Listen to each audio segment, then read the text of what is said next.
Operação Carne Fraca, auditores fiscais agropecuários na mira da Polícia Federal. Os policiais cumpriram 68 mandados de busca e apreensão em 9 estados. Em Brasília, Adriana Vilela presta depoimento no Tribunal do Júri. Os advogados de Adriana disseram que ela não vai responder perguntas feitas pelo Ministério Público e pelos assistentes de acusação. Ministro Gilmar Mendes, do Supremo Tribunal Federal, suspende investigações contra o senador Flávio Bolsonaro, do PSL do Rio de Janeiro. E ainda, Dia Internacional do Idoso, Ordem dos Advogados do Brasil faz atendimento de graça na capital federal. A OAB hoje está trabalhando com políticas públicas para fazer valer os direitos deles.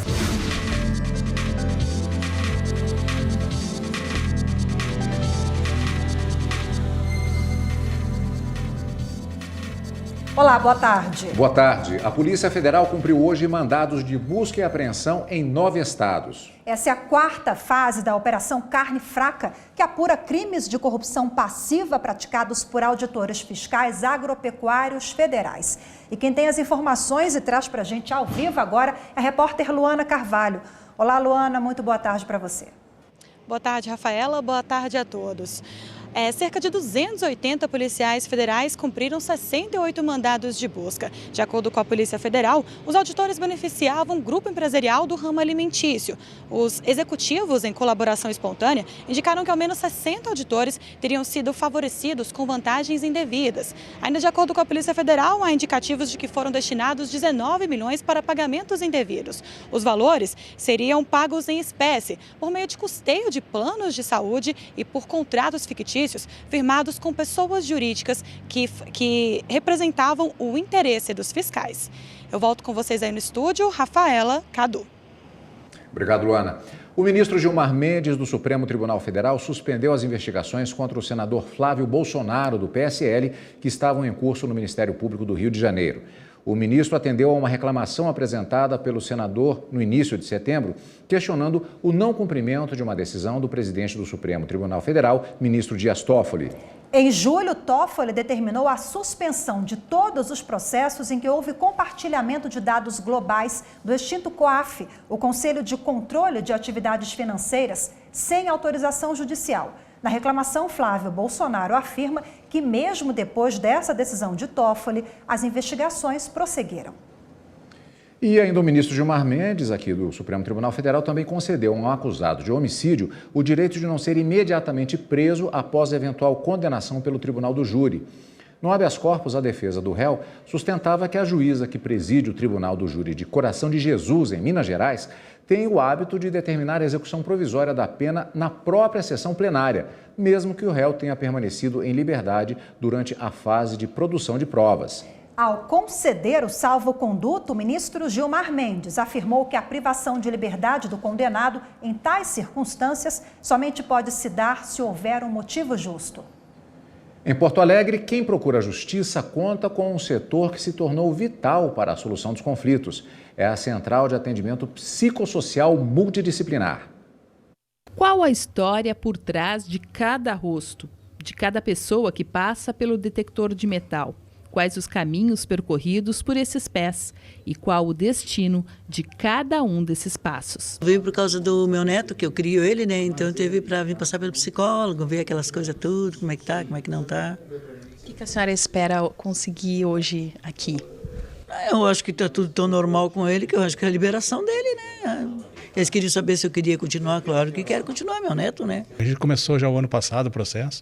E é um processo um pouco demorado, né? Então a gente está aguardando agora o resultado para poder entrar na lista de adoção. Vim tentar assistir o julgamento do meu primo, que está detido, né? E tentar ajudar para provar a inocência dele. Né? Quem entra no foro central provavelmente enxergue um lugar formal, burocrático, um lugar que remete a problemas. O que as pessoas não imaginam é que por aqui, diariamente, circulam os maiores dramas da vida humana. E que esta é, para muitos, a última porta a bater e pedir ajuda. Uma porta que tem muitas entradas na busca de solução de conflitos. Uma delas se chama KPM, Central de Atendimento Psicossocial Multidisciplinar. E é esse setor de nome extenso que a gente vai conhecer agora. É a última porta à direita.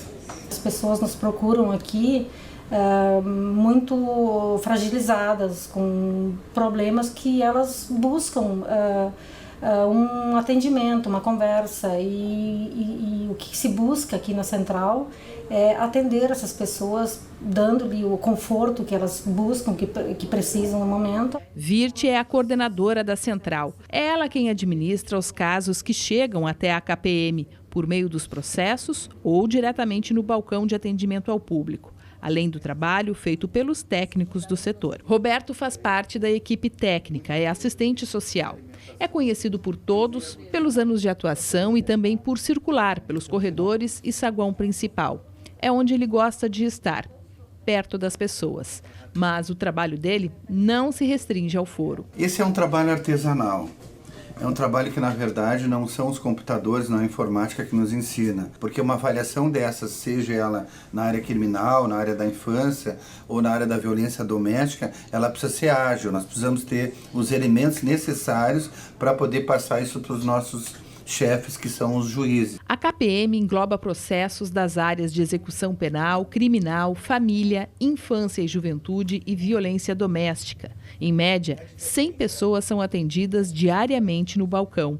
E o volume de processos ultrapassa a marca de 1.000 por mês. De janeiro de 2019 até agora, quase 10.000 ações foram atendidas pela Central. O trabalho dos técnicos embasa as decisões judiciais com laudos periciais que são preparados com base nas visitas, entrevistas e consultas. Esta avaliação ela vem acrescentar mais um elemento de convicção para que o magistrado bem examine a questão e possa proferir uma decisão com total segurança.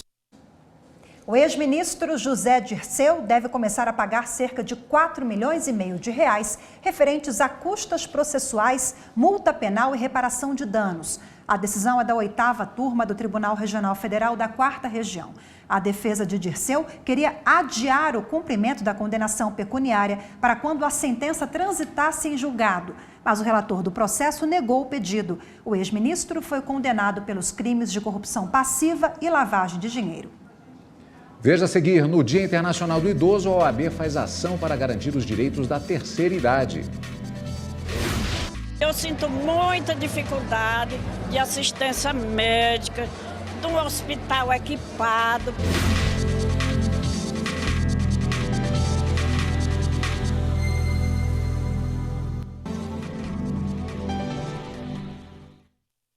O Ministério Público denunciou 6 pessoas pelo incêndio e desabamento do edifício Wilton Paz de Almeida, em maio do ano passado, no centro de São Paulo. Elas poderão responder por homicídio culposo. Entre os 6 denunciados estão coordenadores do movimento social de luta por moradia e engenheiros ligados à administração municipal de São Paulo. 7 pessoas morreram no incêndio, 2 ainda estão desaparecidos. Terceira turma do STJ mantém decisão da Justiça catarinense e reconhece a companhia Hering como real detentora do direito sobre a marca Hering. O caso teve início em 1999, quando tanto a CIA Hering quanto as lojas Hering entraram com ações na Justiça disputando a marca. O Tribunal de Justiça de Santa Catarina entendeu que já estava prescrito o direito da CIA Hering de reivindicar exclusividade e assim permitiu o uso da marca pelas 2 empresas. A CIA Hering recorreu ao Superior Tribunal de Justiça, que devolveu o processo ao TJSC para que ele reanalisasse o caso. O Tribunal Estadual, então, deu ganho de causa à CIA Hering, detentora do registro perante o Instituto Nacional da Propriedade Industrial, o INPE. Aí foi a vez das lojas Hering entrarem com um recurso especial no Superior Tribunal de Justiça contra a decisão do Tribunal Catarinense. Afirmaram que, na separação legal das empresas em 1950, ela ficou com um fundo de comércio, nome, marca e sede comercial, cabendo à CIA Hering a fabricação dos produtos e o valor recebido por parte do acervo da seção de vendas.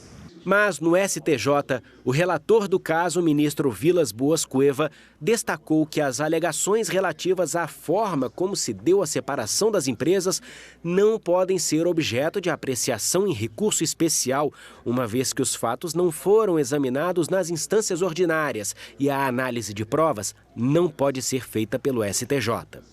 Vilas Boas Cueva disse que o registro concedido à Cia Hering reconheceu a notoriedade da marca, de modo a impedir a utilização pelas lojas Hering, e ressaltou que somente com a desconstituição do registro por ação própria é que se poderia afastar a garantia de exclusividade de uso em todo o território nacional. Hoje é o Dia Internacional do Idoso. Para marcar a data, a Ordem dos Advogados do Brasil faz atendimentos de graça em defesa dos direitos da terceira idade. Com a ajuda da Defensoria Pública e da Central do Idoso do Ministério Público, a OAB vai orientar os idosos priorizando o caminho da conciliação nas questões jurídicas. A gente está com muita dificuldade de fazer o Estatuto do Idoso ser cumprido, né? Então a OAB hoje está trabalhando com políticas públicas para fazer valer os direitos deles. Saúde, transporte, moradia, todas essas questões. Garantir os direitos dos idosos é uma luta da dona Zefinha. Com 93 anos, ela coordena um grupo de idosos em busca de qualidade de vida e afirma que a maior dificuldade é o acesso à saúde e respeito das pessoas com mais de 60 anos. Eu sinto muita dificuldade de assistência médica, de um hospital equipado para que os idosos tenham aquele conforto, na área da saúde. Uma pesquisa recente que avalia o envelhecimento no mundo apontou que estamos vivendo mais, porém com menos qualidade de vida. Segundo o levantamento, entre os melhores lugares para se viver na terceira idade, o Brasil ocupa a 56ª posição na lista de 96 países analisados. A principal dificuldade para essa população é o acesso a serviços básicos, como transporte e segurança. Nós tivemos um boom, né? Nós estamos vivendo mais e nós precisamos o quê? Políticas públicas efetivas que atendam a pessoa idosa.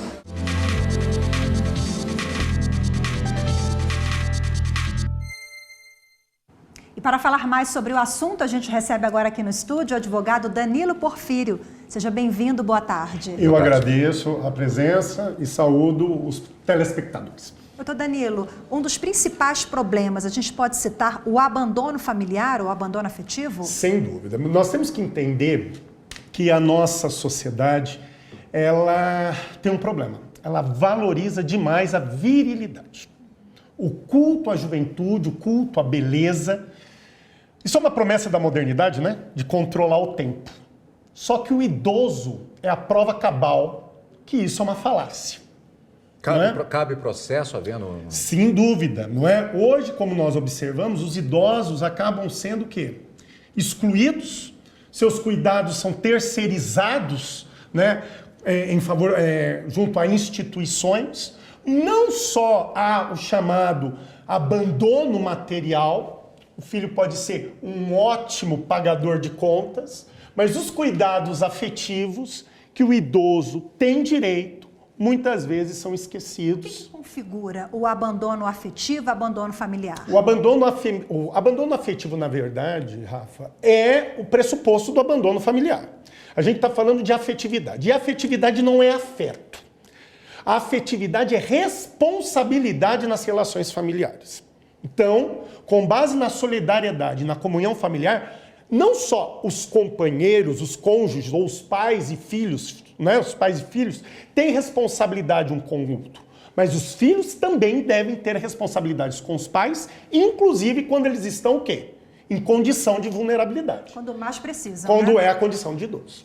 Outra situação que é um dos grandes desafios em relação à população da terceira idade, a questão da saúde. O Estatuto do Idoso, ele atende às necessidades, principalmente quando falamos de planos de saúde e atendimento hospitalar? Cadu, vou citar Oliveira Viana aqui, que era um antigo jurista e filósofo do século XX, início do século XX. Existe o Brasil legal e o Brasil real. O Estatuto do Idoso, ele é perfeito, né, nas garantias. O problema é a efetividade nas políticas públicas. Ainda nós temos sérios problemas de efetividade no que se refere ao quê? A implementação das garantias expressas no Estatuto do Idoso. E é isso que nós temos que lutar. Agora, qual é a idade para uma pessoa ser considerada idosa? Isso é relativo. Eu prefiro dizer aqui para você, Rafa, onde eu vou identificar vulnerabilidade ao idoso, que é a partir dos 70 anos. Ser idoso é uma situação muito relativa. Até 30 anos atrás, eu poderia ser idoso já com 50 anos.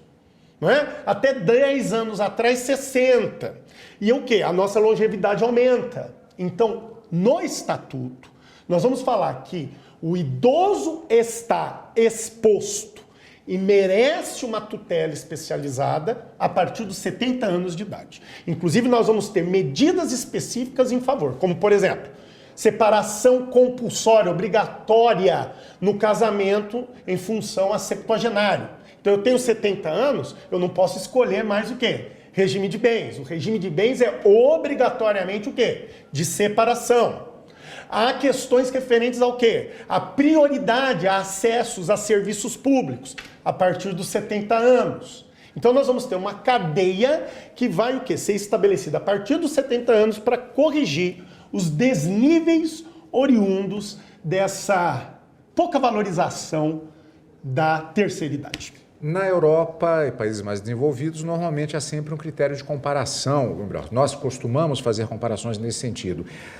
Tanto a legislação como a prática em países mais desenvolvidos, ela está muito à frente do que acontece no Brasil? Olha, eu vou dizer a você que na Europa e nos Estados Unidos podemos até encontrar alguns avanços e muitas das nossas normas são inspiradas nas normas europeias. Mas o problema da discriminação do idoso é um problema endêmico. Olhem nas ruas europeias. Veremos hoje não jovens em mendicância.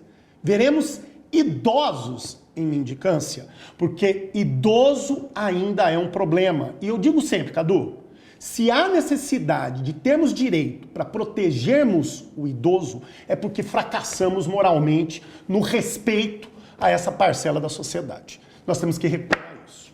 Fica esse alerta aí. Excelente entrevista, doutor Danilo. Obrigado. Muito obrigada pela participação. Boa tarde. Eu que agradeço. E a seguir, o governo do Distrito Federal vai ter que indenizar mulher que teve gravidez de risco por falta de atendimento de urgência na rede pública. Em segunda instância, o entendimento foi de que houve omissão de socorro por parte do Estado.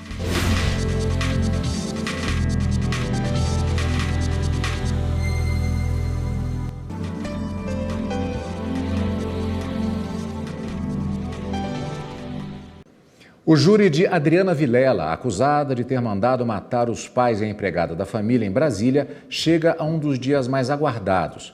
Hoje, a arquiteta começou a ser interrogada. Adriana chegou ao tribunal do júri acompanhada da filha, do irmão e dos advogados. Ela seguiu direto para o local reservado à defesa.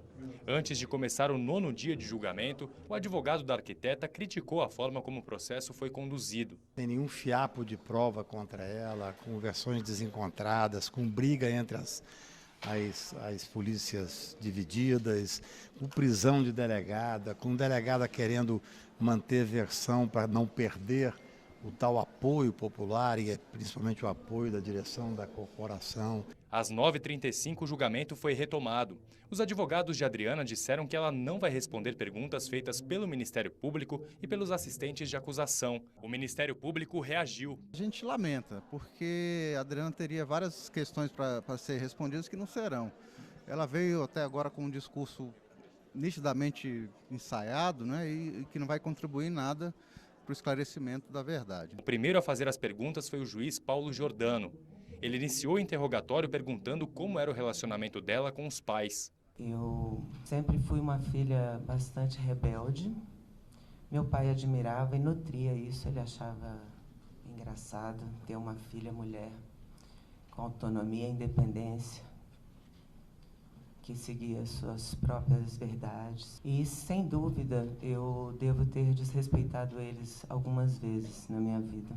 Adriana também falou sobre as atividades que desenvolvia de arte, assistência social e desenvolvimento sustentável, a parte patrimonial e como a família utilizava o dinheiro que tinha. Eu nunca me inteirei muito da vida financeira dos meus pais, porque na minha casa eu aprendi que quanto uma pessoa ganha e o que é dela, não é assunto dos outros.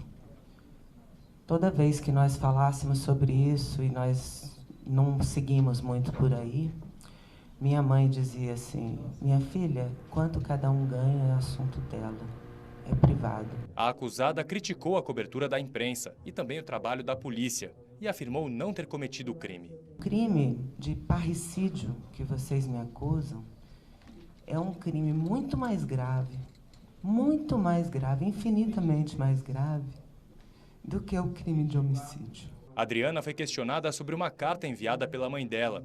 No documento, Maria Vilela reclama do comportamento agressivo da filha com os pais e sugere que ela deveria buscar tratamento para uma agressividade compulsiva. A Ré disse que ficou surpresa. Procurei entender o que poderia ter acontecido para minha mãe ter escrito aquela carta.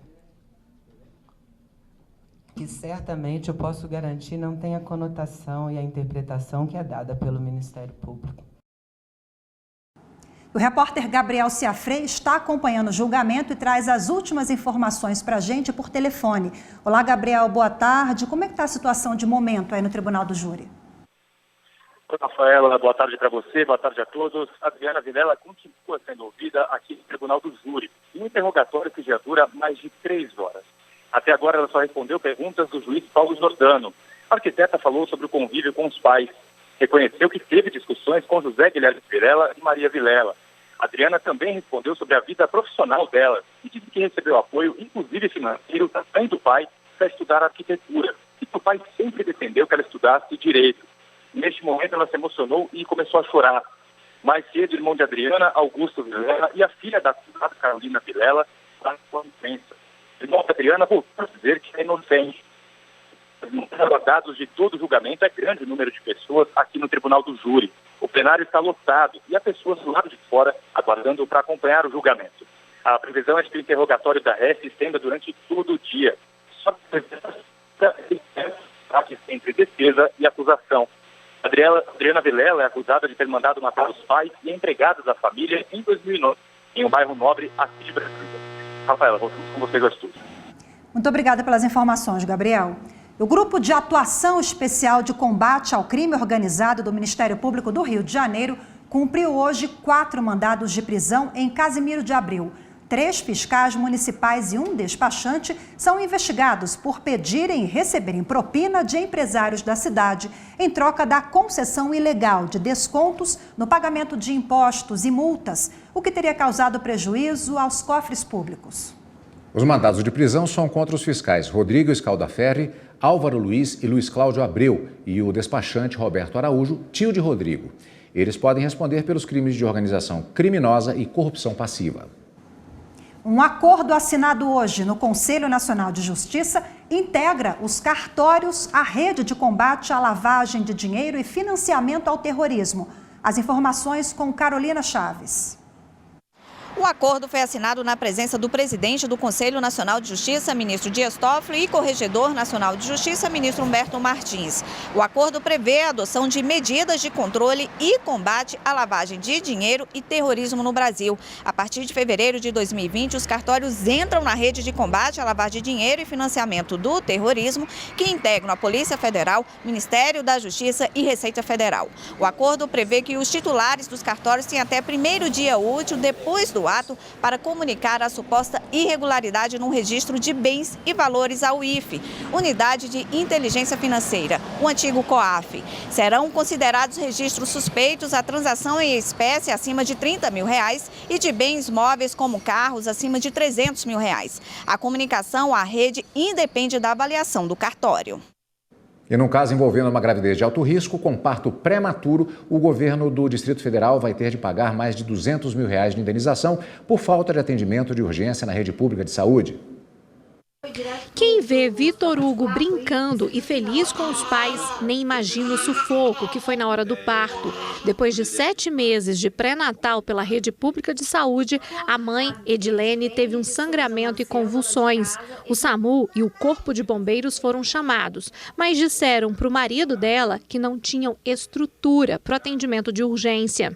Quando ela começou a passar mal, eu tentei ajuda pelo SAMU e pelo Corpo de Bombeiro. Não obtive êxito, daí então eu corri com ela para o hospital. O primeiro hospital que me veio na cabeça foi um hospital particular. Depois do atendimento emergencial, mãe e filho tiveram que ficar na UTI. Foi aí que a família mais uma vez buscou apoio na rede pública de saúde, mas não conseguiu atendimento. Edilene teve eclâmpsia e síndrome de HELP, doenças que atingem o sistema circulatório e pressão sanguínea, e fizeram com que ela ficasse 3 dias em tratamento intensivo. Já o bebê ficou 14 dias na UTI. O tratamento no hospital particular custou mais de R$200 mil. Sem condições de pagar, o casal recorreu à justiça. Saiu agora, só vai fazer já 2 anos. Estamos nessa luta. Em primeira instância, a Justiça julgou que o governo do Distrito Federal era responsável apenas pelo custo do tratamento da criança. Mas em segunda instância, o entendimento foi de que houve omissão de socorro por parte do Estado e que, por isso, é responsável por todo o custo do tratamento da mãe e filho. Este advogado explica que o entendimento é aplicado desde que o Supremo Tribunal Federal julgou que, conforme a Constituição Federal, o Estado sempre é responsável por oferecer atendimentos de urgência e emergência no Sistema Único de Saúde. A partir do momento em que o preceito constitucional estabeleceu que a saúde integral é dever do Estado e que o SUS integra essa rede de Estado, todos são solidariamente responsáveis. E hoje nós ficamos por aqui. Uma ótima tarde para você. Até amanhã. Fique agora com o programa Artigo 5º. Até amanhã. Tchau.